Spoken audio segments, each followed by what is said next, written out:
All right. Hello, everyone. We are finally in for first video for the month of December. And last week, ended up catching some kind of virus or some kind of cold from after Thanksgiving, and I did not feel up to doing a video last week, and that is why we are a week late going into the month. So I apologize if anyone was dying for a video last week. I doubt anyone was, but that was why we had an unexpected delay here for the month of December. So, for the first video for this month, we're going to take a look at a colonial topic, but this is going to be one that is often, again, I like to kind of hit on topics that I feel are a little bit overlooked in time at points, and this is one of them. When we think of the European powers that colonized what is now the United States or now North America, we think primarily of three great European powers that were very prominent during the colonial era.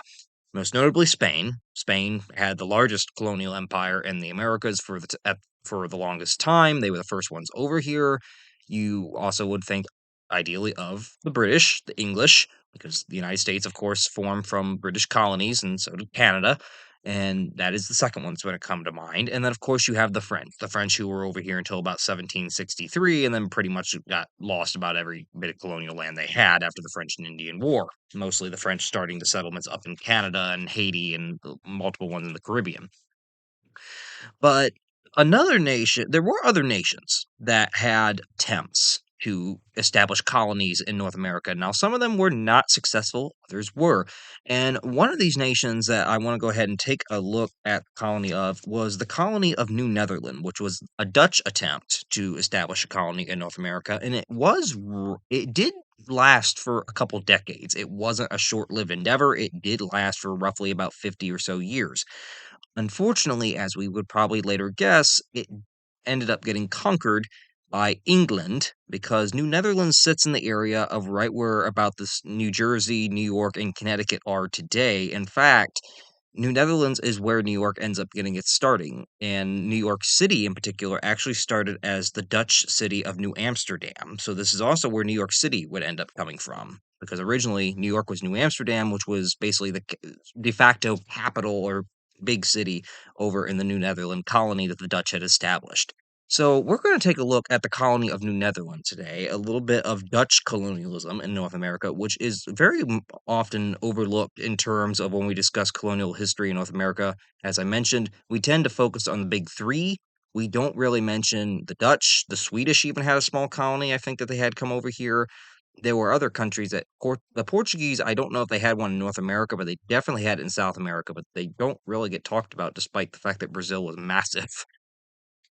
I'm trying to think. The Russians even had attempts to get in North America, mostly along Alaska. They had attempts to colonize in North America that doesn't really get talked about. We might look at that in the future. So this is going to be the one on the Dutch. So, the United Provinces of the Netherlands, as the Netherlands were called back then, were a federal republic. This was when the Netherlands had first declared independence. They were a republic at the time. Unfortunately, after Napoleon, after getting conquered by him, and then Napoleon installed one of his younger brothers to be the ruler of the Netherlands, and then after the Napoleonic Wars are over, the Netherlands ends up losing its republic and it instead goes with a constitutional monarchy, which it maintains to this day.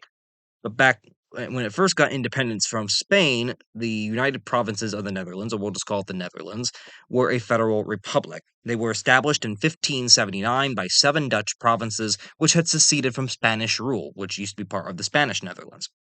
By 1609, the Netherlands had a population of approximately about 3.5 million people, so a decent sized population, especially given that we're going into the 17th century and the population of the Earth is much, much smaller. We're nowhere near even 7 billion. I don't even think we're near maybe 1 or 2 billion yet. Might be near 1 billion, but it ain't going near the 2 or 3 billion mark quite yet at that point. The Netherlands would become a base for trade shortly after their breakaway from Spain, and they would be this main base for sea trade, for commerce, and the Dutch would become major rivals with Britain, who's right across the water, kinda, because now they're operating kind of in the same area, and that's going to cause a little bit of a trade war between Britain and the Dutch. Now, shipbuilding and trade would flourish with the creation of the Dutch East India Company, which helped the Netherlands secure colonies out in mostly Asia and Africa. And most notably, they kept Indonesia until after World War II. That was a Dutch colony until after World War II. The Dutch would experience a golden age for the Netherlands between about the year 1600 and 1690. The 17th century is really the golden age of Dutch colonialism, of Dutch enterprise, of them really putting their foot out on the European stage and on the world stage. So, the Dutch Golden Age would, as we know, coincide with what we call the Age of Exploration, where the European powers have now discovered that there are two new continents that have not been known about after the voyage of Christopher Columbus in 1492, and they're rapidly wanting to go over there and establish these new colonies, both for the settlement of peoples, to develop the land, and for the purpose of raw materials that can be held, like gold, precious metals, wood, all kinds of things. Wood, precious metals, food, raw materials that might be used in other items. This is all going to be used. Now, the Dutch were just as interested coming on the European stage. They were just as interested as most of the other European countries were in establishing, a colony over in North America. And at this point, the only nation that has set foot a solid colonial foundation by the early 1600s is really Spain, because France just is I don't even know if it had started yet. It got or it might have been close, but France is just about the 17th century starting to explore Canada, starting to explore the St. Lawrence River and voyages of Joliet and Mark and all that. England has tried to establish a colony before this, and back in the 16th century, in the 1500s, they tried to establish the colony on Roanoke Island, which we all know the famous story of how Roanoke just disappeared and it ended up being an absolute failure. That would have been in what is now North Carolina. The English don't establish Jamestown until I can't remember it's 1605 or 1607, somewhere in there. I always mix up the 2 years. But one of those 2 years, Jamestown ends up getting found, which is the first permanent English settlement in what is now Virginia. But the English are just getting started too. In the early 1600s, this is also when the Pilgrims come over and land accidentally in Cape around the in Massachusetts Bay and establish the Plymouth colony. So the Dutch aren't exactly late to the game. They're getting in there right about when everyone else is. Spain just had a head start because it had already discovered the Americas and had primarily claimed a lot of land there.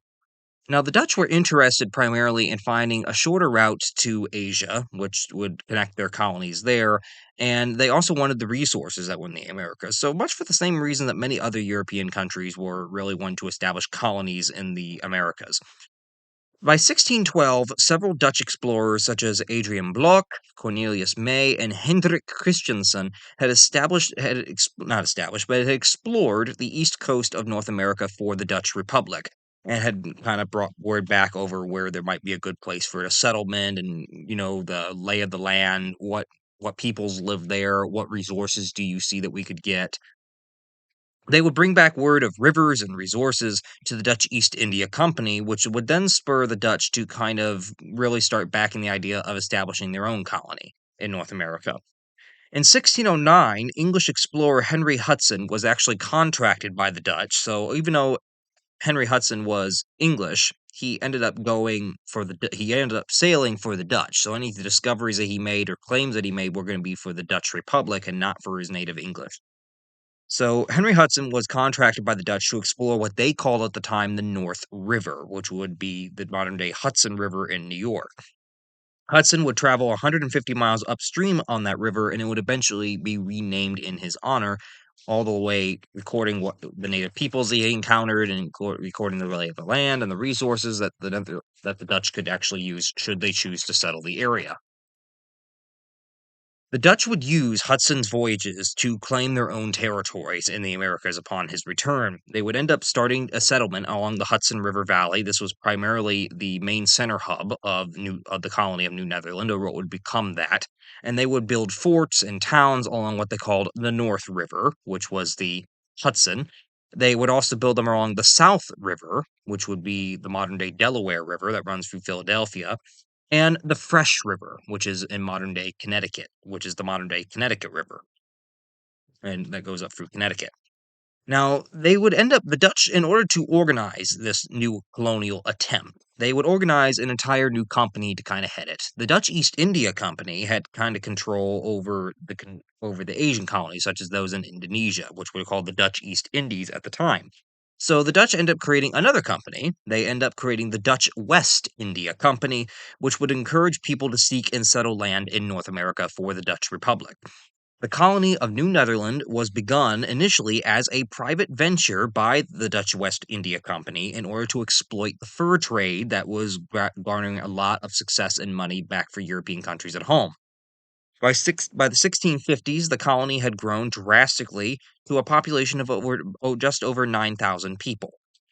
The main port city of New Amsterdam would become a major Atlantic port of trade. So that's just a general overview of the colony and a little bit of the boundaries here. But we're also going to kind of look at how does the colony kind of develop and what was maybe life like a little bit there. And we're also going to take a look what ended up happening that the Dutch ended up losing this colony. How did it come under English control? And before we proceed, just to kind of go along a little bit with the area that we're talking about, I do have a small little map here. There's not a whole lot of images with this video. I apologize.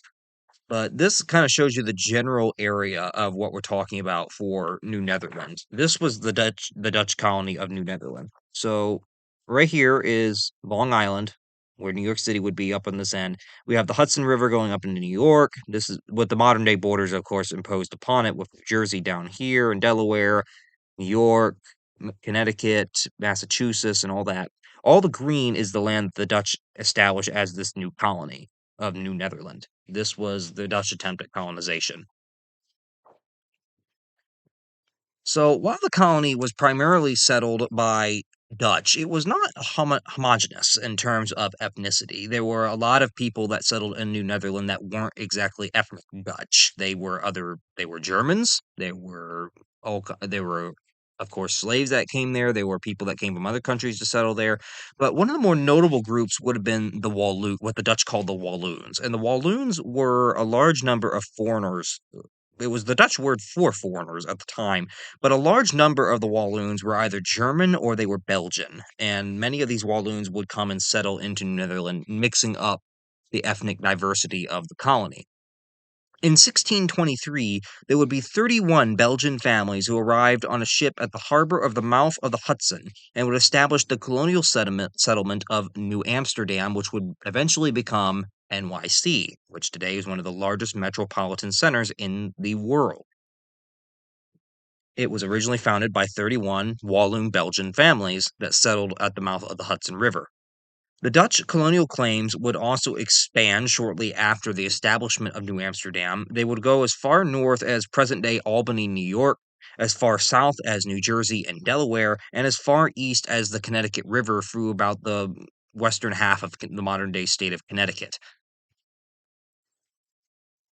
The Dutch would the Dutch during this time are also going to seek to kind of who's going to be in charge of the colony because mind you it's a private business venture but it's also in the name of the Dutch Republic, so we got to have some kind of a leader or a governor or someone of that effect to lead the colony. Now the British have royal governors, so the Spanish, what are the Dutch going to do? Because we don't have a monarch, but we need someone to kind of be in command here, to kind of be in charge. What the Dutch would eventually go with was selecting several prominent captains or leaders of the Dutch West India Company to kind of be the head of this new colony. Unfortunately, doing this did not always ensure the best of relations with either the people or with the native tribes who kind of had some conflicts with the Dutch settling there. The Native Americans were never on exactly good terms with the Dutch settlers. So, as conflicts with the natives they would end up going through several prominent captains, so many that some of them were as few as a couple months before they were dismissed to their post. As the conflicts with the natives ended up beginning to rile up and starting to happen more frequently, the company realized we need a much stronger leader than just a captain. We need somebody that is going to be very good at organization, somebody that's going to be able to lead the colony and actually do a good job at it. And eventually they pick multilingual businessman Peter Minuit, who would be selected as the leader. He arranged for colonists to acquire use of the island of Manhattan, as the native people had called it, which would eventually be renamed as the island of Manhattan, which I think we know where that is. And he would be appointed as first Director General of the colony of New Netherland. So Peter Minuit is the man who ends up buying the island of Manhattan from the native peoples, and he ends up incorporating it into the larger Dutch colony. And this would be a depiction of what that might have looked like when he was meeting with the native tribes to buy the island from them.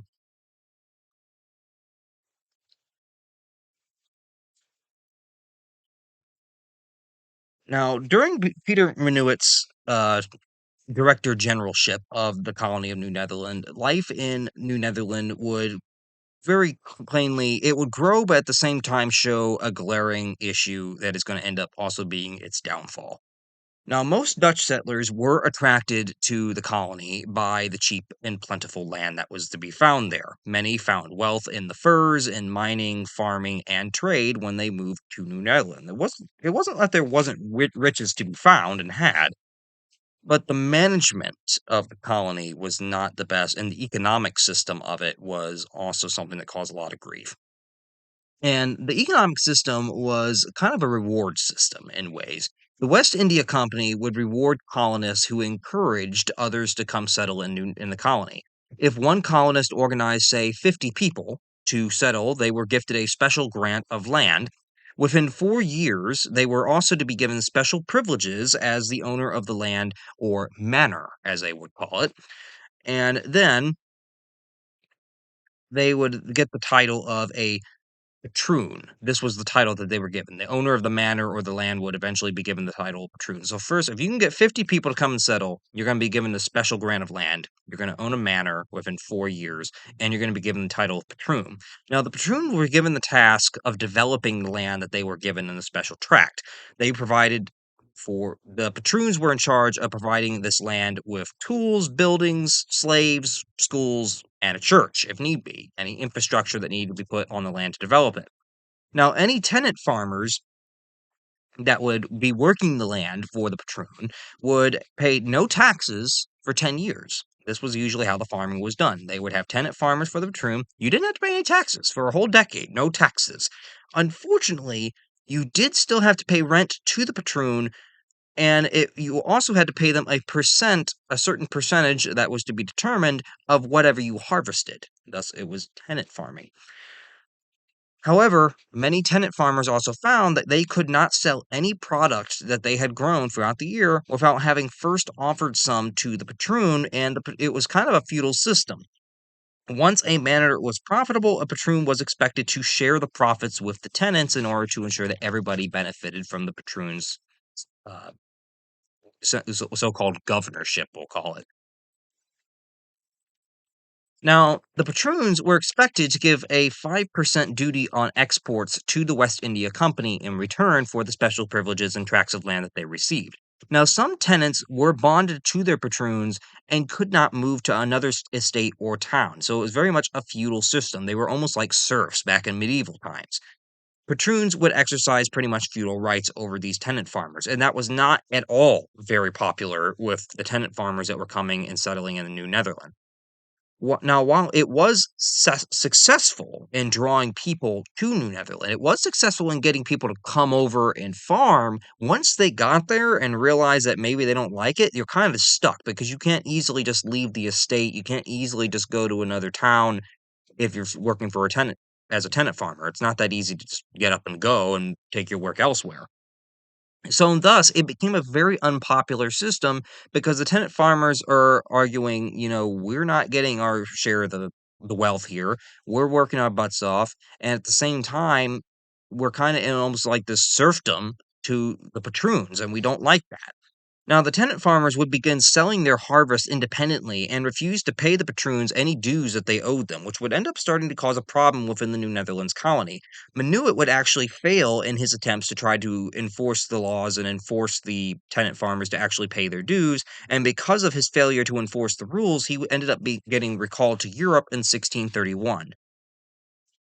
So, after the dismissal of Peter Minuit in 1631, the Dutch West India Company would struggle to find a new leader for the colony because, mind you, they had struggled before they found Minuit because previous leaders had constantly just wanted to start up trouble with the native tribes and not really pay attention to the internal goings on of the colony.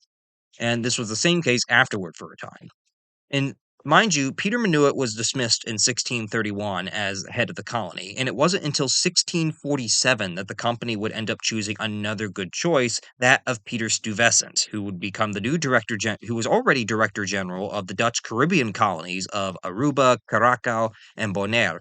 He would bring military, governing, and managing experience to the management of the New Netherland colony, and while he would be named Director General of New Netherland, he would also retain his post of Director General of the Caribbean colonies that he already had. So he's technically Director General of New Netherlands and three other Caribbean colonies for the Dutch. Stuyvesant would immediately aid in bringing an end to the colony of New Sweden near Philadelphia, where the Swedish had kind of started this colony in what is now Delaware and Pennsylvania, mostly around Philadelphia. I believe Philadelphia was kind of actually started by the Swedes. And it was right on the border, if not into the area that the Dutch claimed as part of New Netherlands. So if this was kind of an encroaching colonial enterprise right on theirs, and very quickly the Dutch decided that this was a threat. And as soon as Stuyvesant becomes Director General of the colony, he decides I'm just going to go ahead here and make sure that I take over the area that the Swedes call New Sweden. That way they never become a threat. And he just pretty much annexes it, incorporates it into the larger realm without hardly a shot being fired. However, Stuyvesant would still fail to change the failing feudal economic system that Minuit had ignored and the tenant farmers despised so elegantly. So, although Stuyvesant comes in with all this experience and does very quickly put down a threat that could cost the Dutch their colony initially, he still does not solve the larger issue that is plaguing the colony, that of its feudal economic system that is so drastically unpopular. Now, the Dutch colonists, in terms of native relations, they had never had a good relationship with the local indigenous peoples, which you would think they'd want to have a good one because one of the main reasons the Dutch were interested in settling this new land was for the fur trade. And thus, to get the furs, you got to be on good relations with the natives because who's going to get you the furs? Most often or not, the Europeans were paying the native tribes in European goods, be it metal, be it guns, be it powder, be it horses, be it anything that the Native Americans might want of a European good, the Europeans were often willing to barter those goods and give these to Native Americans in exchange for fine furs. And that was often how the European powers ended up getting their furs. Most hunters, not to say they didn't have hunters and trappers going out and getting them themselves, but most of it was done with the Native Americans who knew the land far better than they did and were willing to trade with them for European goods, which they could supply in good hordes. Now, you would think the Dutch, because of this, would want to foster a good relationship with the native indigenous peoples because they want to be part of the fur trade. Unfortunately, it never really occurred well off in that manner. They never had the good relations that other European powers like the French had with the Native Americans. The local tribes were going to be needed to develop that fur trade, but many tribes were also seeking European assistance in wars with their neighbors, and the Dutch were not so keen to get involved in tribal warfare, and thus many times when one you might have one native tribe that was willing to approach the Dutch and say that, hey, we're willing to trade with you, but you got to help us first. The Dutch were like, this is your war, this ain't ours, we're not getting involved in it, and thus would go away the offer.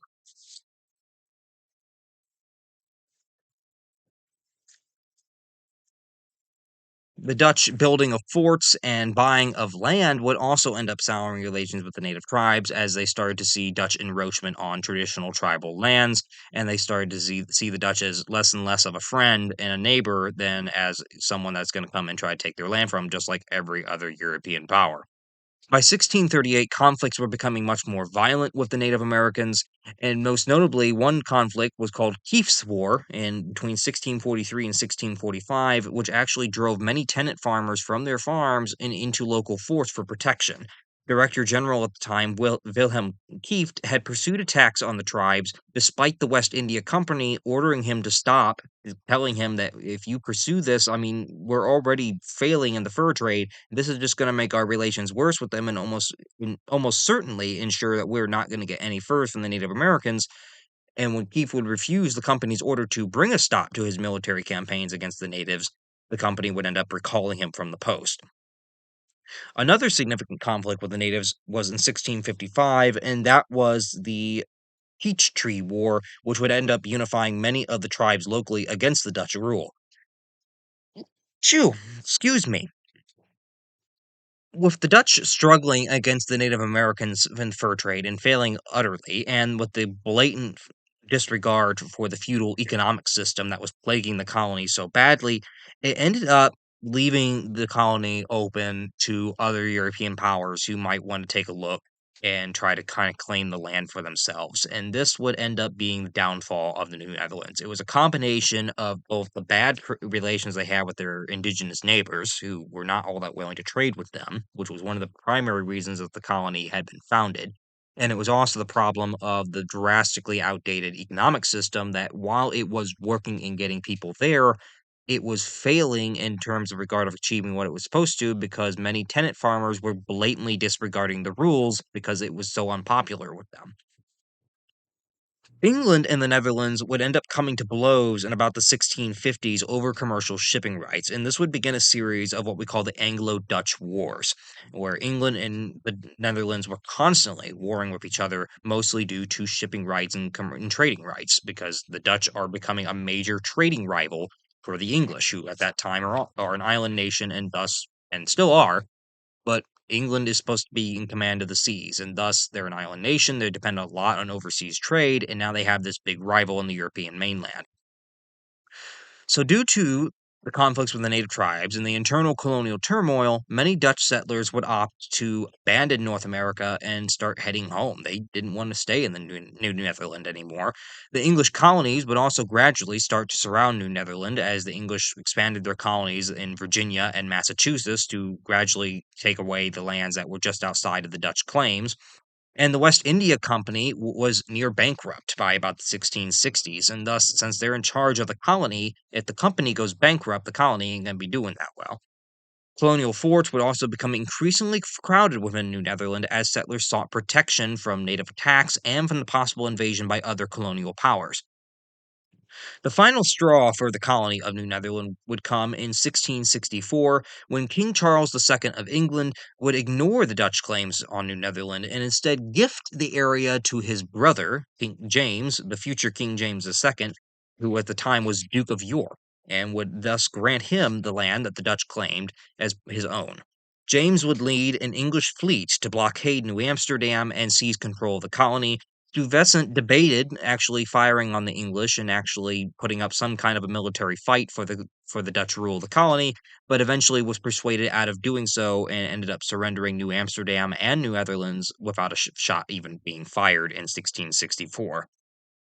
After the English conquest of New Amsterdam and of the Dutch colony and kicking the Dutch rule governorship out, the English would take over governorship of New Netherland and incorporate it into their larger colonial holdings, and most notably would rename the colony from New Netherland to New York after the Duke of York, and would thus also rename New Amsterdam into New York City. And that was the end of Dutch rule. That there are some you can go to New York today though, and there is some traces and parts of areas where we have Dutch names for certain things up in that area. Now, these are some names of some towns that we have here in the area that was New Netherland. And some of them might look familiar to some people. New Amsterdam, of course, becomes NYC.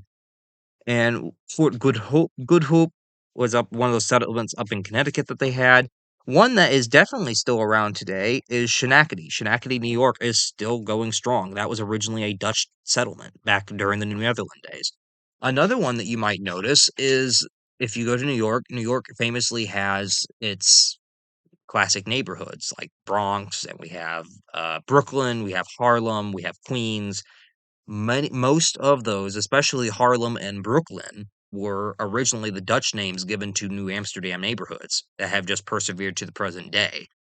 And another famous street in New York City, Wall Street, that we all know, actually used to be where there was a wall on the outer border of the colony of the city of New Amsterdam back when it was a Dutch city, and that was where the city wall used to be.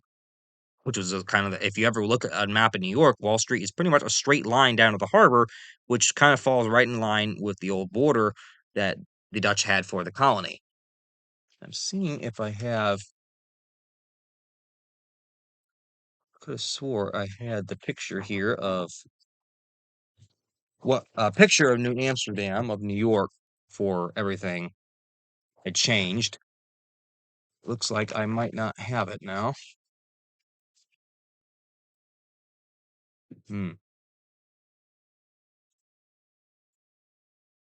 Nope. It's not looking like I do. I said, oh, there it is. And this would be a depiction about the 1640s of the city of New Amsterdam, what would become New York City back when it was a Dutch rule. As we can even see, there's a Dutch flag on some of the ship, the Dutch tricolor. So yeah, the Dutch, it's kind of weird because we don't want, like I said, we think of the Spanish, we think of the French, we think of the English when we think of European colonization in North America. We don't particularly think about the Dutch coming over here, but there are things over here from the Dutch that still persevere to this day. Most notably, NYC and the state of New York as a whole was kind of started as a Dutch colony originally, that the English just kind of incorporated and took over. So that concludes for this video. So if anyone has any questions, any added information, anything that they'd like to have input on, put in, we feel free to put that in the comment section and I'll go through it when I can. So as for we will have a video next week. I think we will end up having a video the week of Christmas, but it probably won't be till the latter half of that week because of the factor that Christmas it falls right during the middle of the week this year, and it's going to be very odd. It's hard to think it's less than 2 weeks away. So we'll have one next week, and then we will probably have one the week of Christmas, which will possibly be the last one for 2024 because New Year's Eve, I think, is on Tuesday this year. So by the time we get back to a new one the following week, it would be 2025 finally, would be January. So hopefully everyone has a good rest of their week and stays warm because we've had some wild weather here in Ohio for the past 2 days. We've had a -degree wind chill this morning and a good amount of snow last night. So hopefully everyone stays warm, everyone stays safe, and we'll see you all back here next week for the next video that comes out.